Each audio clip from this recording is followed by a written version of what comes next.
নমস্কার। কবিতা পাঠের সময় এখন।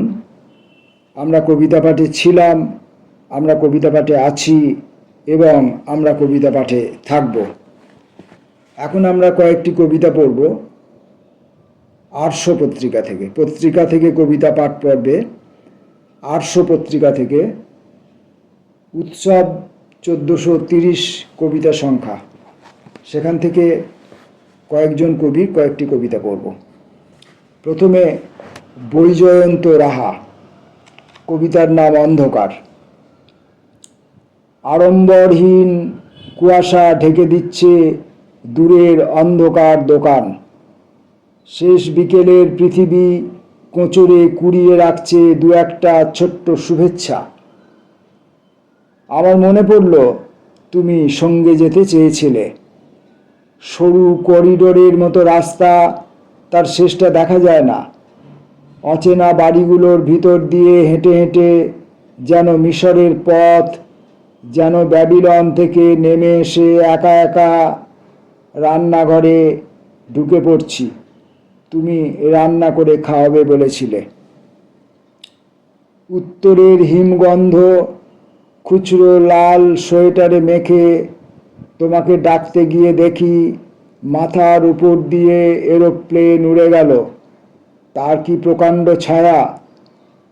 তুমি এবার ভঙ্গি বদলাবে, দৌড়তে দৌড়তে ট্রেনে উঠবে আর জানলাগুলো চলে যাবে দূরে। আর বোধহয় তোমাকে দেখতে পাবো না। আস্ত ঝড় হয়ে উঠছে জীবন। কে যেন পিছনে ডাকলো, না, আমাকে না। পরবর্তী কবির নাম শুভঙ্কর চট্টোপাধ্যায়। বুঝতে পারিনি। কে যেন পাহাড়ে নিয়ে যাবে নেমে খুব বেমক্কা ছুটি। কে যেন পাহাড়ে নিয়ে যাবে নেবে খুব বেমক্কা ছুটি। বড় বেশি বোকা বলে আজও ক্যানভাসে রঙের ভ্রুকুটি। কার কাছে চেয়ে উপশম, হাতে থেকে গেছে পেন্সিল। বেবাক বাউন্ডুলে বলে হাত পেতে হয়েছি বাতিল। কে আমাকে বুঝেছিল আগে, আজই বা কে বুঝতে পেরেছে। ঝগড়া তর্ক রাগ শেষে আদরের স্মৃতি থেকে গেছে। সেটুকুও কম নয়, বুঝি না তোমার চলে যাওয়া। শৈশবে ফেরালে যে স্নেহে, সে কি ছিল অপলক মায়া। কবির নাম অজিতেশ নাগ, লবণাক্ত। এখন আর সমুদ্রে নোনা স্বাদ পাই না। শেষ বেলায় দেখেছিলাম এক শঙ্খচিল পিছন হপ্তায়। তারপর থেকে শুধুই নাবিক উন্মনা হাওয়াই পেয়েছি। নাবিক উন্মনা হাওয়াই পেয়েছি। আর দেখতে পাইনি কোনো শঙ্খচিল।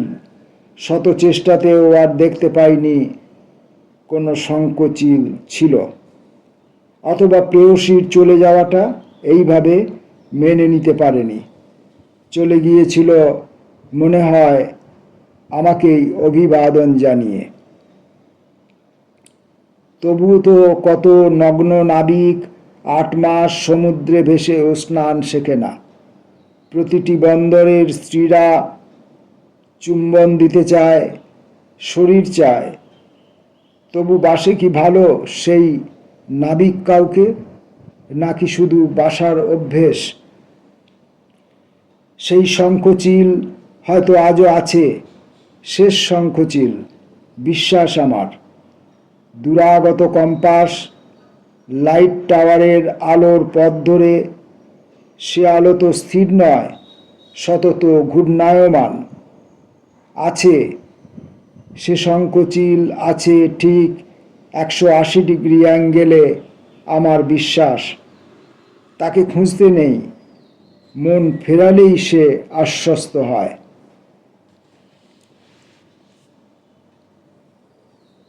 আজকের এই সংক্ষিপ্ত কবিতা পাঠ পর্বে শেষ কবির নাম তমাল লাহা, কবিতার নাম রাংতা।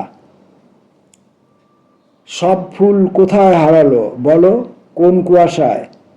সব নদী মাঝপথে অস্রোতে কোথায় হারায়?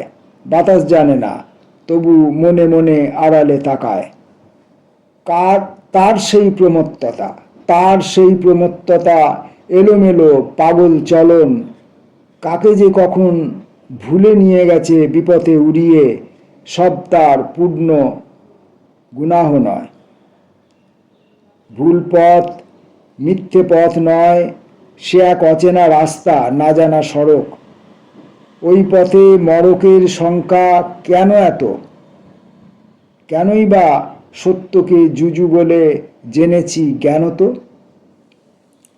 নদীকে সমুদ্র ডাকে নুনের শয্যায়, উথাল পাথাল ঢেউয়ে অযথা মরণে। নদী কি কারুর কথা অহেতুক গঞ্জনা শোনে? ফুল তাই মূলের নিকটে শুয়ে বিবস্ত্র গড়ায়, হাওয়া তাকে অপর্যাপ্ত উচাটনে বেঁধে পৃথিবীর ইতিবৃত্ত আর চোখে লেখে। সমস্ত গ্রামের ছায়া একে একে ঢুকে যায় রোজ নগরের রাংতার ফাঁদে নকল বিবেকে।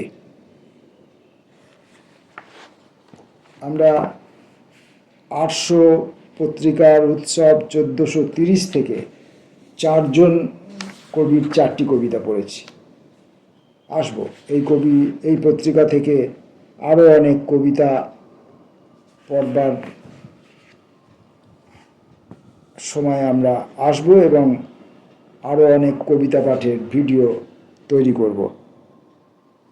এখন এইটুকু, নমস্কার।